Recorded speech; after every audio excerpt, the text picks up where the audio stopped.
শ্রুতির আধুনিক রান্নার পক্ষ থেকে আপনাদের স্বাগতম। আজকে আমি নিয়ে এসেছি নতুন একটি রেসিপি। একঘেয়েমি পটল খেতে কারোই ভালো লাগে না, তাই আমি আপনাদের জন্য দারুণ টেস্টি সর্ষে পটলের দোরমা রেসিপি নিয়ে এসেছি। এভাবে একবার বানিয়ে দেখুন, গরম এক থালা ভাত শুধু এই পটলের দোরমা দিয়ে খাওয়া হয়ে যাবে। আশা করছি আপনাদের খুব ভালো লাগবে আজকের রেসিপি। এখানে আমি 400 গ্রামের মতো পটল নিয়েছি। পটলগুলো খোসাটা পুরো না তুলে এরকম অল্প অল্প রেখে মাছ থেকে কেটে 2 টুকরো করে একটা ছুরির সাহায্যে কেচে নিয়েছিলাম। এখন আমি পটল লবণ ও অল্প হলুদের গুঁড়া দিয়ে একটু মেখে জেকে সাইডে রেখে দিলাম। এরপর মশলাগুলো শিলপাটা বেটে নেব। প্রথমে 2 চামচের মতো হলুদ সরিষা, কিছু আদা কুচি, 3টি রসুনের কোয়া, 6 থেকে 7টা পিস্তা বাদাম, 10 থেকে 12টা চীনা বাদাম। আমি এখানে 2 ধরনের বাদাম ইউজ করেছি, আপনারা চাইলে কাজু বাদামটা ইউজ করতে পারেন। একটা পেঁয়াজ কুচি, অল্প পরিমাণে জিরা দিয়ে মশলাগুলো ভালো করে বেটে নেব।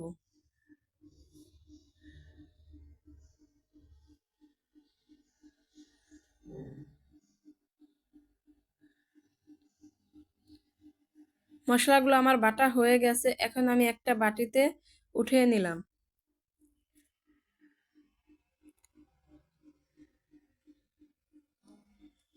এরপরে প্যানে 1 কাপ পরিমাণ তেল দিয়ে দিলাম।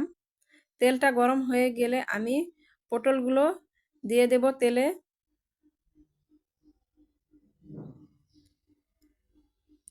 পটলগুলো আমার তেলে দেওয়া হয়ে গেছে, এখন আমি পটলগুলো হালকা ভেজে নেব।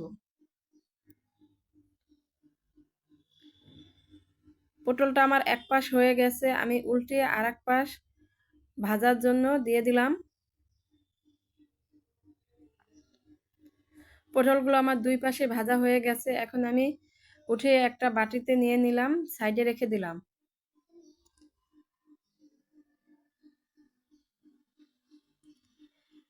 এরপরে ওই পটল ভাজার তেলে আমি কিছু পেঁয়াজ কুচি দিয়ে হালকা ভেজে নেব।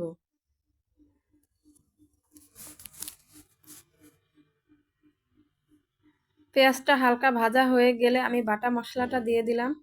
বাটা মশলাটা দিয়ে আমি একটু নেড়েচেড়ে ভেজে নেব, যাতে মশলা থেকে কাঁচা গন্ধটা দূর হয়ে যায়।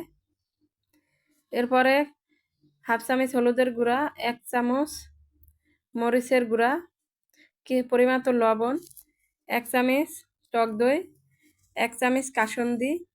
কাসুন্দিটা আপনারা চাইলে দিতেও পারেন, নাও দিতে পারেন, তবে কাসুন্দিটা দিলে পটলের দোরমাটা খেতে খুবই ভালো লাগে। এরপরে কিছু গরম মশলা, দারচিনি, এলাচ, লবঙ্গ, একটা তেজপাতা, অল্প পরিমাণে পানি দিয়ে আমি মশলাটা ভালো করে কষিয়ে নেব।